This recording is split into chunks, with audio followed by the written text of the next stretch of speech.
Hello students, welcome to another lesson. This time we're going to be learning about a very special tactical concept that I've always known it as in-between moves, but in some books we're going to see it as Zwischenzug, which is the German word for it. You're going to see it as Intermezzo. You're going to see it as intermediate moves. But like always, it doesn't really matter the name. What matters is that you actually get to understand it and your brain gets used to the pattern, and that way you can use it in your game. So we're gonna get started. Like always, I'm going to start with very simple exercises, and then we're going to make it a little bit more complicated. So here we have the first one in front of us. Oh, and by the way, you should know by now, but anytime I put a new position in front of you, try to pause the video and try to come up with your own move. Just pretend these positions are from your own games in a tournament, and just try to think, okay, what would I do in this position? Try to evaluate the position and try to understand them before I actually give you more information. In this position, it is the white pieces to move, and they actually go ahead and capture the black queen. So my question to you is, what would you do? Well, here's when the concept of in-between move comes handy.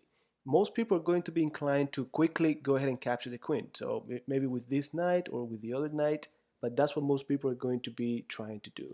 However, if you take the time, you could see that this knight could capture other pieces. And this is the beauty of this concept.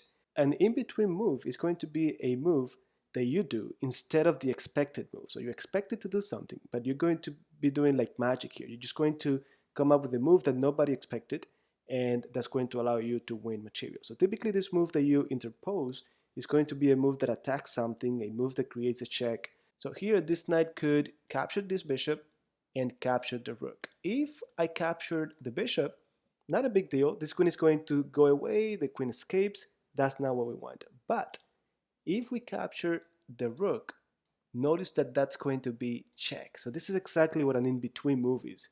So before I take the queen, I'm going to take the rook with a check. So check, this queen is going nowhere, so then I'm going to have enough time to collect the queen. They have to take me, and I get the queen. And just like that, I'm winning material. Here we have the last simple exercise you're going to have. So in case you didn't get it with the other one, here you have one more. It's going to be almost the same thing. In this position, the white pieces just took our rook on d8. So our instinct is going to be to just capture back, and it just makes sense. However, when we find a good move, we should be looking for a better move. Take a moment to see if there's something better. And this is just the same move that we did before. Before we take on d8, we're going to do an in-between move. We're going to take on f3, check. They capture, and now I have rook versus bishop. It should be a better game for the black pieces. If I had instead just taken the rook, this is going to be rook and knight versus rook and bishop. Not a big difference right there. Okay guys, so now get ready because this is going to start getting more complicated.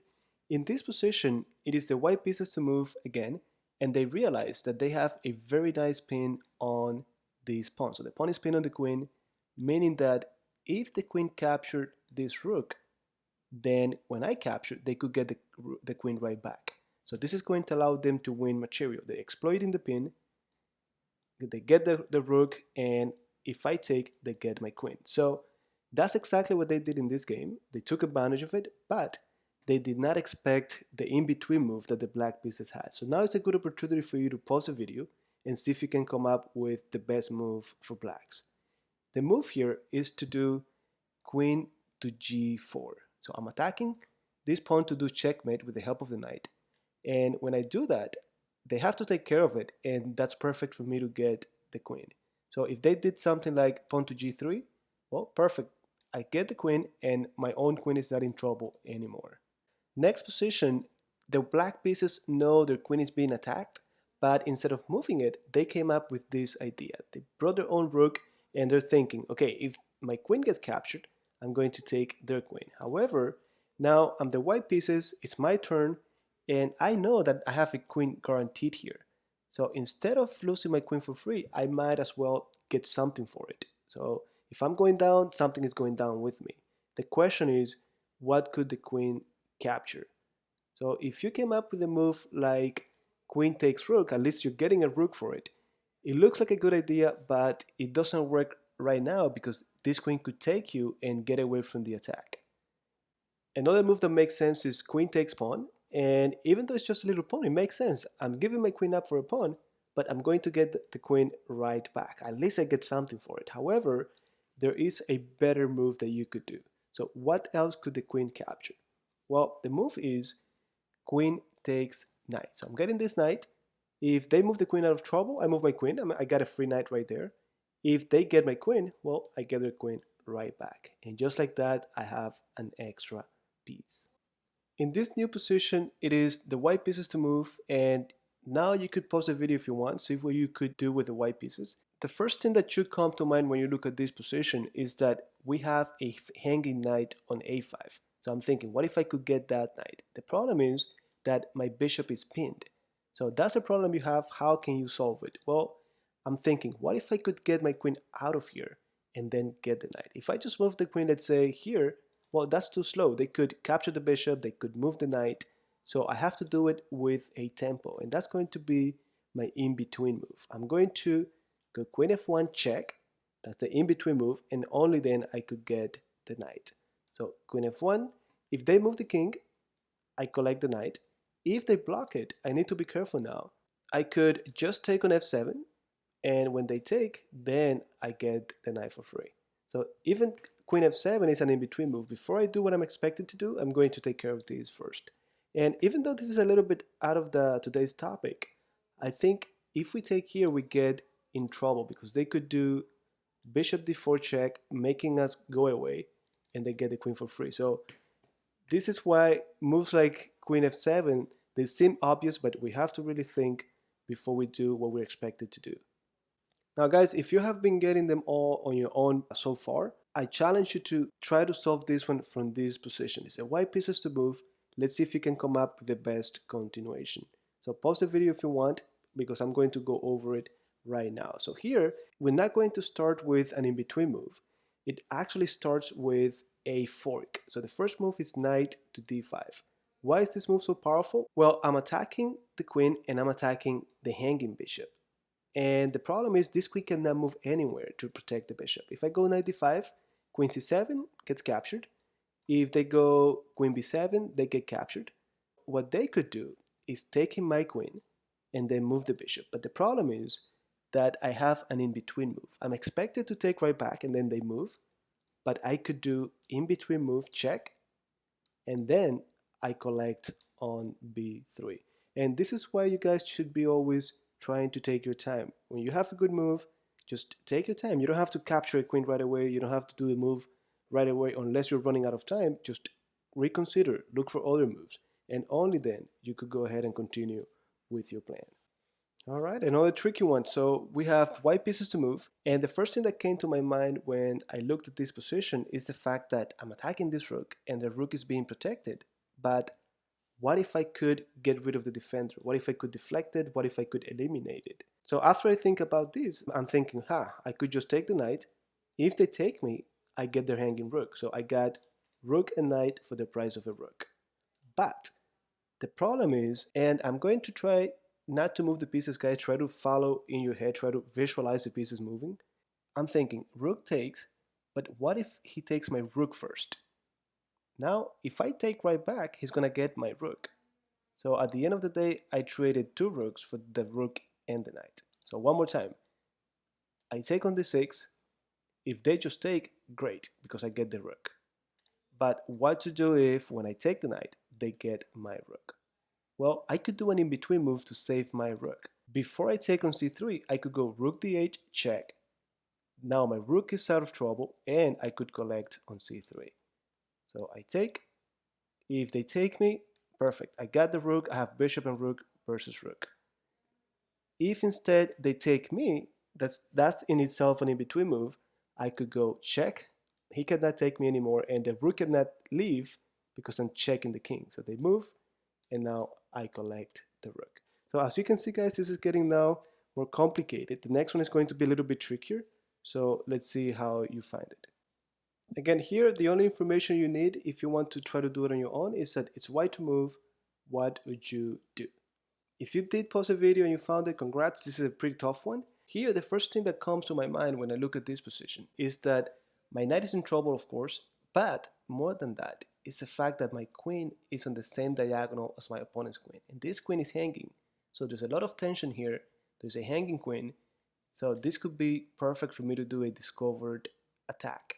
If this king happened to be on h8, I could do knight g6 check, and then I collect that queen. However, I don't have that check. This knight has to then try to go after something of value, something that he could take. And the move that came to my mind was knight g4. So knight g4, I'm attacking the rook, I'm attacking the queen. The problem is that when I go knight g4, they could take me, and if I recapture the queen, they're going to get my knight. So I just lost material. But there is an in-between move. If we look at it again, knight goes to g4, queen takes g3. I don't have to recapture right away like they expect me to. I could do knight takes f6 in-between move with a check, and I got an exchange right there. When they take, then I get the queen. So I'm gonna do it one more time, guys, without moving the pieces. So knight g4, queen takes on g3, and then I take on f6 with a check, followed by pawn takes queen. So knight g4. If they don't take the queen, I'm going to take theirs. If the queen moves away, I get the rook, which is fine for me. So queen takes.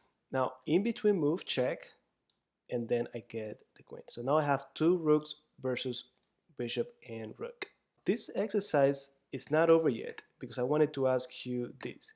Let's say that when you go knight g4, let's say that they move the rook out of trouble and they protect the hanging queen.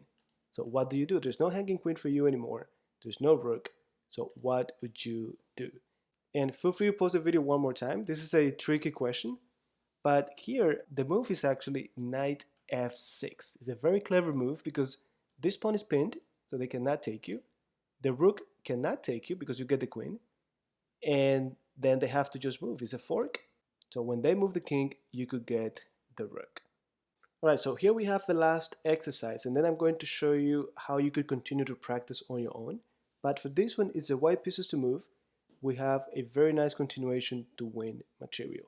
If you pause the video and you try to find it yourself, I think you should have come up with the same pattern. And as you can see, we also have the two queens on the same diagonal, and our opponent's queen is hanging. Again, if there was some sort of check with the rook, I could go after the check and then I get the queen. But that's not the case here. So I'm thinking, what if I could then take the bishop? Well, if they take me, I'm gonna get their queen, so that's good. But what if when I take the bishop, they get my queen? Well, here, if I capture the queen, they're gonna get my rook, and it doesn't make sense for me. I got queen and bishop for the price of a queen and a rook, not so good. So the key is to, after you take on b5 and they get the queen, you don't do the moves they're expecting you to do. Instead, you save the rook by doing this in-between move. Check, the rook is out of trouble. When the king moves, you collect the queen. So I'm gonna do it on the board. Free bishop, they get my queen, and now instead of taking right away, I'm going to do the in-between check. If they block with the rook, I need to be careful, because if I take, again, my rook is hanging. So I need to do another in-between move. Check, and then I collect the queen. Okay guys, so I hope that after these exercises you really got to understand what in-between moves are. Now I'm going to show you on this website, you could, and I'm leaving the link in the description, you could just go here to puzzles, then after you get here, you could customize it, and you could go all the way down, and here you have Zwischenzug. You can adjust the strength, and then when you hit start, they're going to give you some exercises for you to practice. So here I think the move is, instead of taking the rook right away, you're supposed to do pawn takes knight in between, and then you collect the rook. So that way you get knight and rook. So let me see, let me give it a try. So that's the move, and then you collect on c1. With that said, guys, feel free to practice on your own. If you have any questions, as always, leave me a comment and I'll be more than happy to reply. So I'll see you next time.